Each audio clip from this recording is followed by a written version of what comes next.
loves. So it is raining, which is lovely. It's lovely that it's raining. What's up, everybody? Peace and positive blessings be unto you. If you are new to my channel, welcome. My name is LeRaih, and I will be your yoga instructor today. So in this video, we are going to discuss dreams, dream language.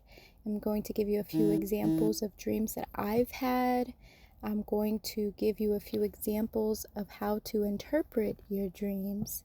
And we're going to treat this video like a vlog because of how intense and just because of the subject matter.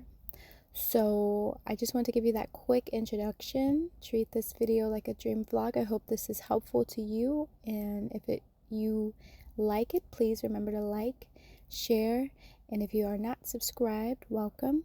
Please hit that subscribe button. All right, let's go.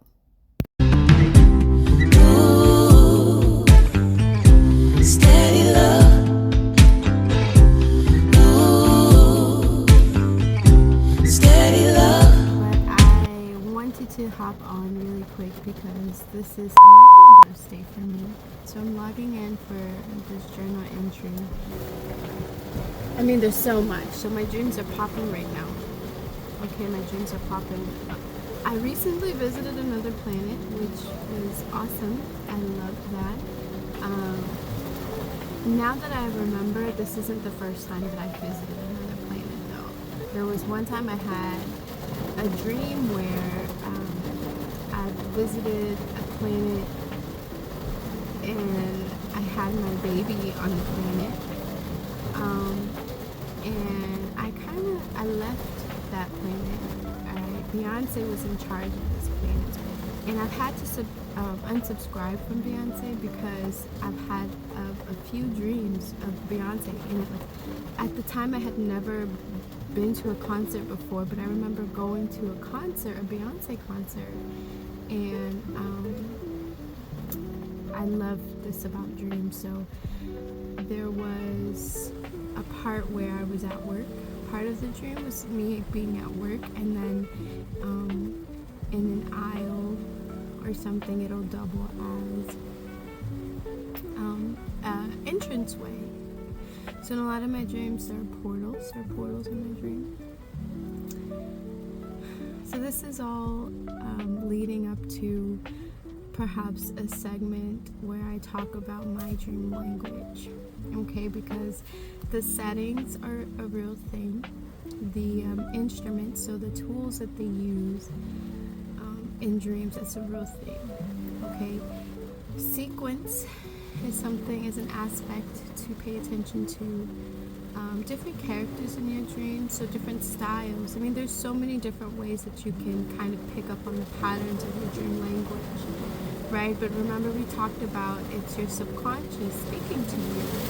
So in our Beyonce dream, okay, we are arriving to this planet where there are aliens, and this is after the concert dream. So I remember I talked about in one aisle there was work, in another aisle it was a Beyonce concert. My artist brain really wants to paint the picture for you of this concert. I've never been to a concert before. We were getting this creative setting.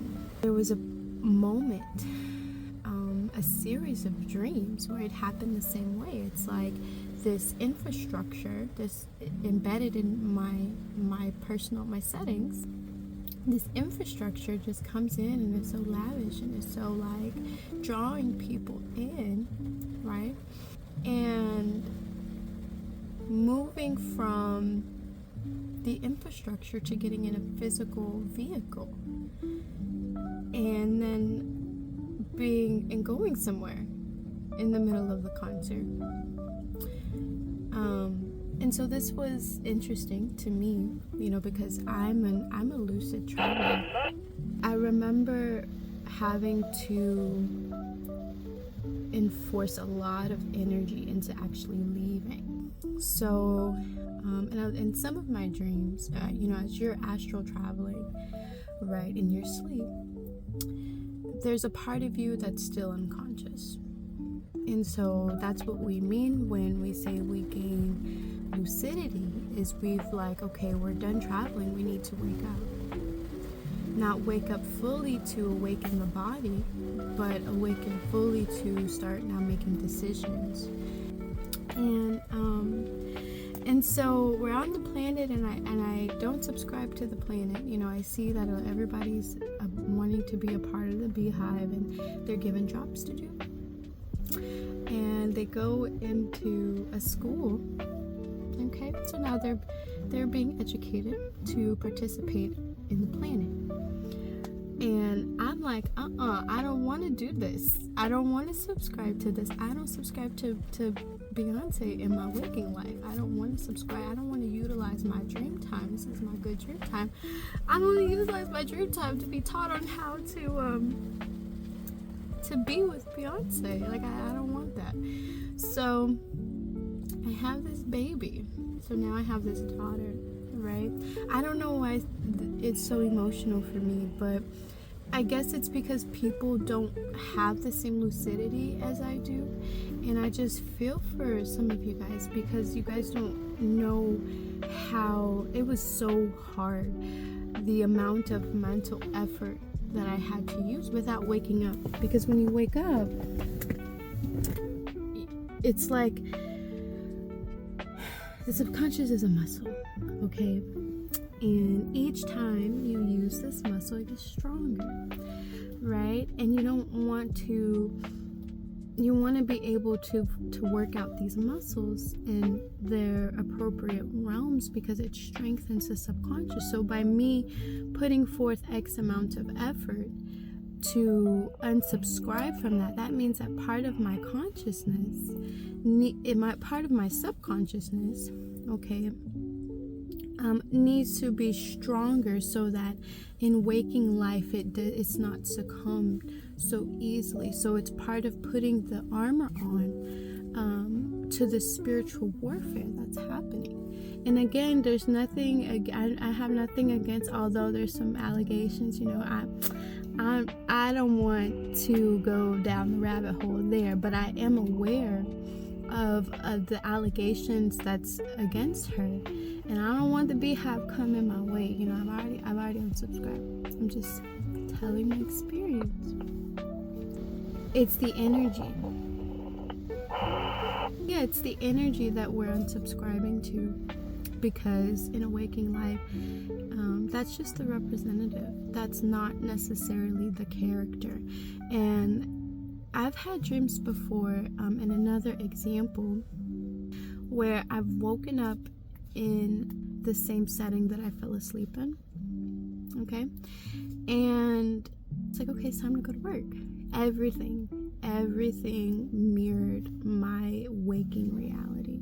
Okay? And I started getting ready for work, because mind you, in waking life, I had just got home from work and I had went to sleep to rest. But in this dream, I'm waking up in my setting, and I'm like, okay, it's the next day. It's time to get to work. Let's get ready for work. And as I was getting ready for work, everything mirrored my environment so perfectly, until I opened my door to leave. And when I tell you my the detail that they had gotten wrong was my roommate. My roommate is never up when I wake up. Never. She loves her sleep. And we're not roommates anymore, but she loves her sleep. She loves her rest. So I was like, there's something off about this. And as soon as I thought it, that's the other thing about dreams. It's a realm where it doesn't, because you are the creator, the manifester of your voice is not the only thing that matters. It's your thoughts too. And I thought to myself, this is not right. And all of a sudden, the environment around changed and it morphed into this one person. And my lucidity, I didn't begin to pray, but I began to draw into myself. And that to me is a form of prayer, because I envisioned being curled into the bosom of our Creator. And when I did that, I was immediately transformed, and I was a child. In the dream, the setting of the dream also changed. It's like I traveled. I guess I traveled to another space and time. I need to get back to work because the raining has stopped. But I did travel to another space and time. The only reason why I say that is because I awakened in a village of tribes people, who I do feel deeply connected to. And I was a child again. So it's like the dream, and this has happened before, where I've, in another example, passed away. And instead of dying, I became someone else. And the woman that I became was a tribes woman, an indigenous woman. And I talked about having indigenous blood, and I mean, the perfection of all of this is amazing. I just wanted to share that with you because it was raining, and it's not raining. I needed to get it out because we're discussing dream language, and I haven't even gotten to where I've gone and visited the second planet now. And yeah, so I hope you guys have a wonderful day. We'll leave that for part 2, and we will pick up this conversation again for sure. Yeah, I hope you guys have a beautiful day. Peace.